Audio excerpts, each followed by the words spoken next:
Bayi ini baru dilahirkan, tetapi dokter cemberut. Ketika ibu dapat bayi, dia juga kaget.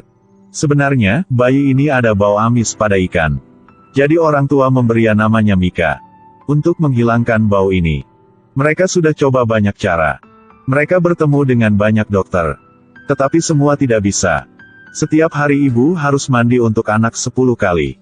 Sabun mandi di rumah lebih banyak daripada swalayan. Sangat cepat, Mika jadi calon peserta masuk ke SD negeri. Tetapi bau di badannya masih ada. Guru harus mengatur satu tempat khusus untuk dia belajar. Karena bau amis pada ikan ini. Semua teman senyum mengejek dia. Bahkan mereka lekat stiker ikan pada badan Mika. Pada saat ini, si gadis datang untuk bantu dia. Mika sangat senang dan terima kasih. Kata dokter tidak ada obatnya. Tidak ada cara lain, ibu harus cari ke seorang eksorsis untuk bantu. Eksorsis pegang telur mentah dan melakukan sihir di sekitar dia. Saat memecahkan telur, isinya cairan busuk. Meskipun mereka tidak bisa menghilangkan bau ini, tetapi ibu sangat cinta dia. Hari ini adalah ulang tahun Mika. Dia mengirim undangan ulang tahun untuk teman-teman. Tetapi ketika dia masuk ruang, dia melihat undangan dilempar ke lantai. Mika merasa kesepian. Tetapi pada saat ini, ada seorang gadis datang ke pesta. Dia adalah orang yang sudah bantu Mika dulu. Dia tidak benci bau dari badan Mika. Dia beri kertas dengan gambar ikan yang dia buat sendiri. Dia menunjukkan kalung favoritnya ke Mika. Dia juga mau melihat kalung. Tetapi tiba-tiba Mika mendorong dia hingga jatuh. Akhirnya dia hilang teman pertama karena kekuatannya. Mika merasa menyesal. Dia berendam di air.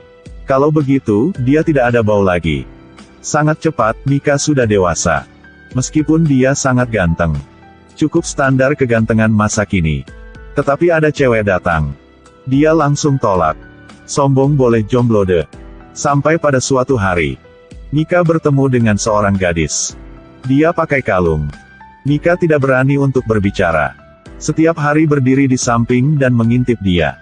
Melihat dia merawat orang tua di panti jompo. Dia sudah berani ajak dia jalan-jalan. Tetapi sampai tanggal yang janji, Laura tidak bisa bertemu Mika. Sebenarnya, karena Mika sangat khawatir, dia tidak pergi. Dan gadis itu datang ke rumah untuk bertemu dia. Mika sangat kaget dan merasa bersalah. Dia antar gadis itu masuk rumah. Untuk tidak malu. Akhirnya, mereka memutuskan untuk berkencan. Pada hari berikutnya, mereka selalu dekat. Itu adalah waktu paling bahagia untuk Mika.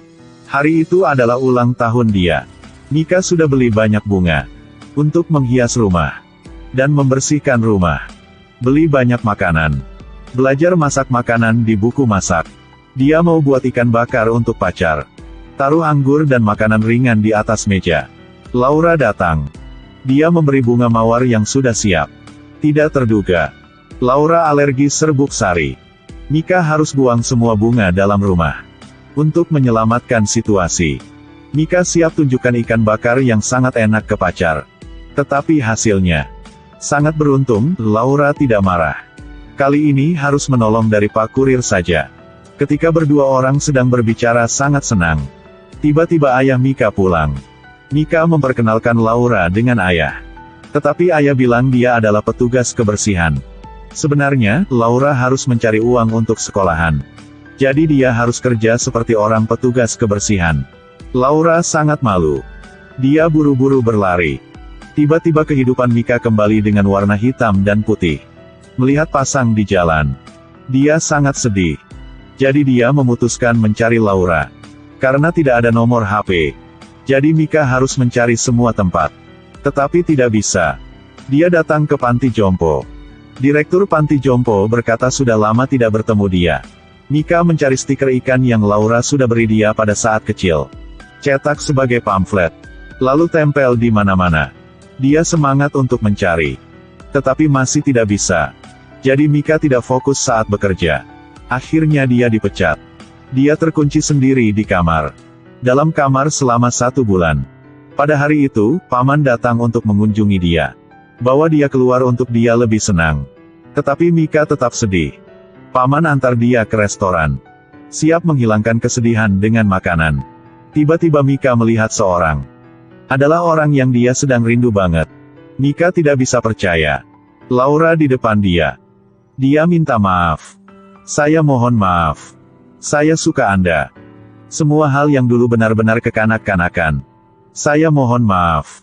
Tidak, saya mohon maaf. Saya juga suka Anda. Dua orang peluk bersama dan tertawa. Saya percaya, mereka tidak memisahkan lagi. Ini adalah film romantis lucu. Meskipun aktor utama ada bau. Tetapi tetap ada orang suka dia. Cinta adalah senjata Tuhan yang paling ampuh. Dalam